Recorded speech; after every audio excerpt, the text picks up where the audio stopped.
Bodhi classes में आप सबका बहुत बहुत स्वागत है। आज हम सीबीएसई क्लास 8 के नए सिलेबस की इंग्लिश किताब से एक बहुत ही जादुई कविता पढ़ने वाले हैं। कविता का नाम है द मैग्नीफाइंग ग्लास और इसे लिखा है वॉल्टर डे ला मारे ने। ये कविता हमें सिखाएगी कि कैसे एक छोटा सा शीशा हमें एक ऐसी दुनिया के दरवाजे तक ले जा सकता है जो है तो हमारी आंखों के ठीक सामने, पर हम उसे देख नहीं पाते। अच्छा, कविता में गोता लगाने से पहले चलिए जरा एक बात सोचते हैं।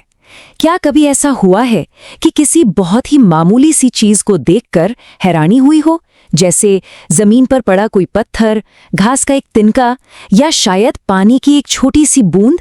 क्या लगता है, क्या इनमें भी कोई गहरा राज, कोई जादू छिपा हो सकता है? आज की कविता हमें ठीक यही जादू देखना सिखाएगी। ये असल में नजरिया बदलने का जादू है। तो चलिए देखते हैं कि आज का हमारा ये सफर कैसा होने वाला है। हम शुरुआत करेंगे छोटी चीजों में छिपी दुनिया को एक्सप्लोर करने से, फिर हम शिकारी मकड़ी का रहस्य जानेंगे और उसके बाद लेंस के कमाल से हम सीधे चांद तक पहुंचेंगे। फिर हम समझेंगे कि इस कविता का जादू है क्या, और आखिर में हम देखेंगे कि इस सब से हम क्या सीख सकते हैं। तो चलिए शुरू करते हैं हमारे पहले पड़ाव से, छोटी चीजों में छिपी दुनिया। यहाँ हम देखेंगे कि कैसे एक साधारण सा दिखने वाला लेंस हमें वो चीजें दिखा सकता है जो हमारी तेज नजरें भी नहीं देख पाती, और कैसे ये हमें यकीन दिलाता है कि सबसे मामूली चीजों में भी ना अविश्वसनीय राज छुपे होते हैं। तो कवि वॉल्टर डे ला मारे कविता की शुरुआत ही इन कमाल की लाइनों से करते हैं। With this round glass, I can make magic talk. A married shell show in a scrap of chalk. मतलब इस गोल शीशे से मैं जादू को बुलवा सकता हूँ। चाक के एक नन्हे से टुकड़े में अनगिनत सीपियां दिखाई देती हैं। जरा सोचिए, जादू को बुलवाना मतलब कवि इस लेंस को सिर्फ एक शीशा नहीं मान रहे, बल्कि एक जादुई औजार समझ रहे हैं जो छुपी हुई सच्चाइयों से बात करवा सकता है। देखिए, एक मामूली सा चौक का टुकड़ा जिसे हम रोज देखते हैं, लेकिन मैग्नीफाइंग ग्लास के नीचे वो एक खजाने की तरह दिखता है। ऐसा लगता है मानो उस छोटे से टुकड़े के अंदर हजारों खूबसूरत चमकदार सीपियां और उनके बारीक डिजाइन छुपे हुए हों। ये सिर्फ एक बड़ी तस्वीर नहीं है, ये एक एहसास है कि जिसे हम एक ठोस और बेजान चीज समझ रहे थे, वो तो असल में लाखों साल पुराने समुद्री जीवन के अवशेषों से बनी है। कवि हमें सिर्फ देखना नहीं बल्कि सोचना सिखा रहे हैं। और ये जादू यहीं पर खत्म नहीं होता। कवि अब हमारा ध्यान एक और छोटी सी चीज की तरफ खींचते हैं। Of but an inch of moss, a forest, flowers and trees, यानी सिर्फ 1 इंच काई में एक पूरा जंगल दिख जाता है, जिसमें फूल भी हैं और पेड़ भी।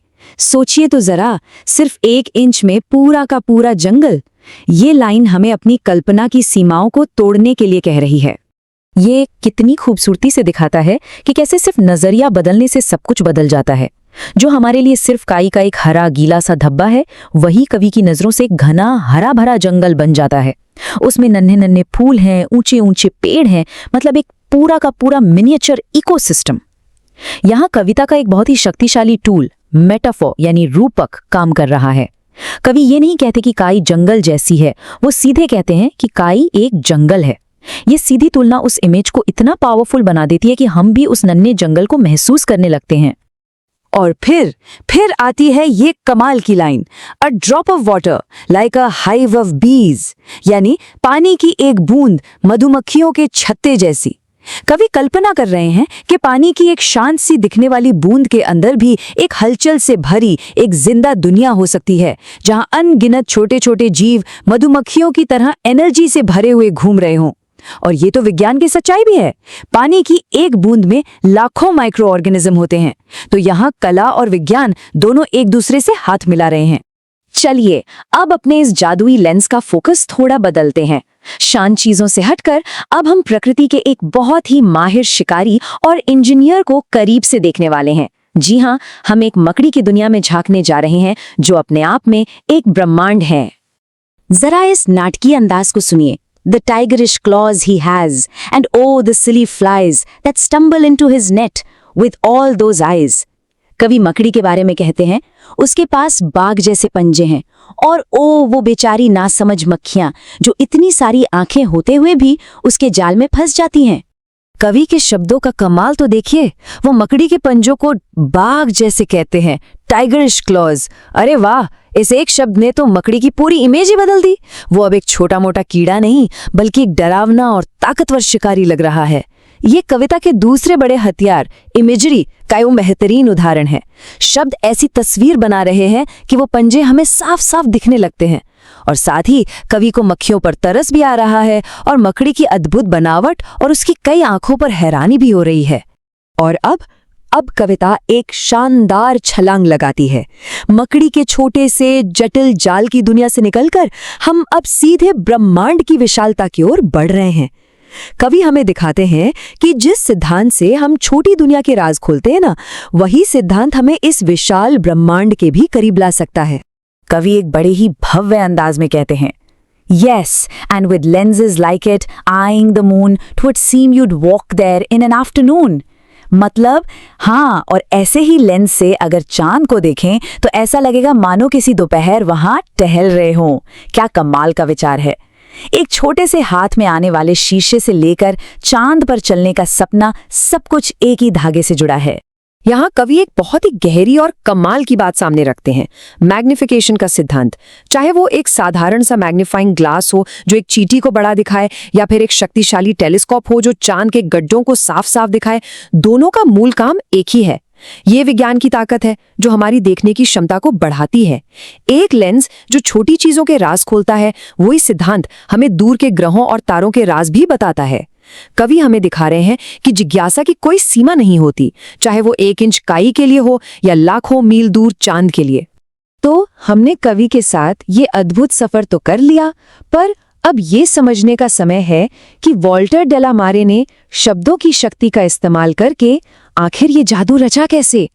हम इमेजरी और मेटाफर की बात तो कर ही चुके हैं, अब एक और जादुई उपकरण को देखते हैं।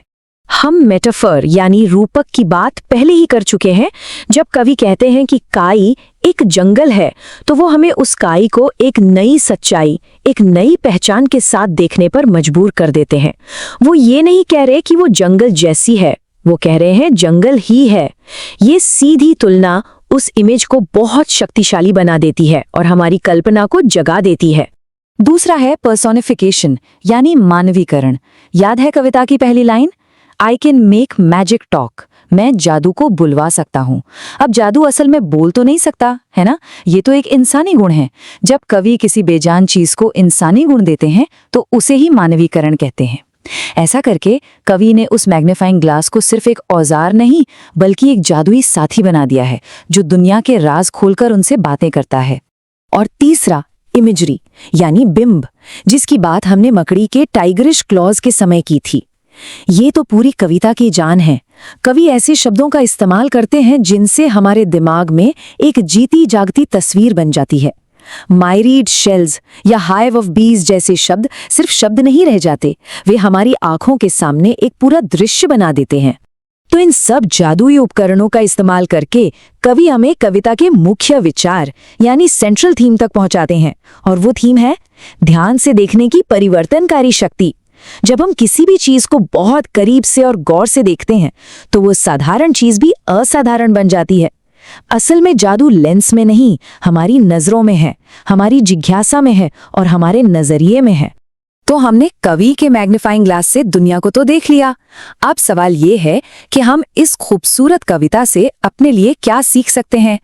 ये कविता सिर्फ एक पाठ नहीं बल्कि दुनिया को देखने का एक नया चश्मा है। तो इस कविता से मुख्य बातें क्या हैं?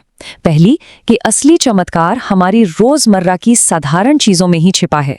दूसरी, जब हम ध्यान से देखते हैं तो कमाल के डिटेल्स और कहानियां सामने आती हैं।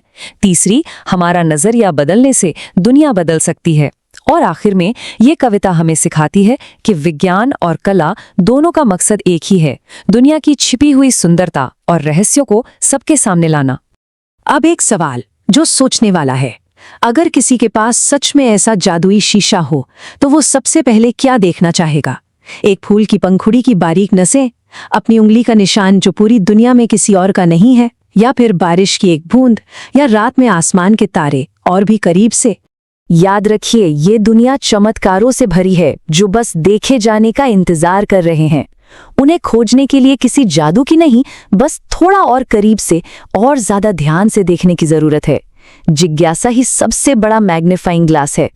तो ये थी वॉल्टर डिलामारे की खूबसूरत और प्रेरणा देने वाली कविता द मैग्नीफाइंग ग्लास।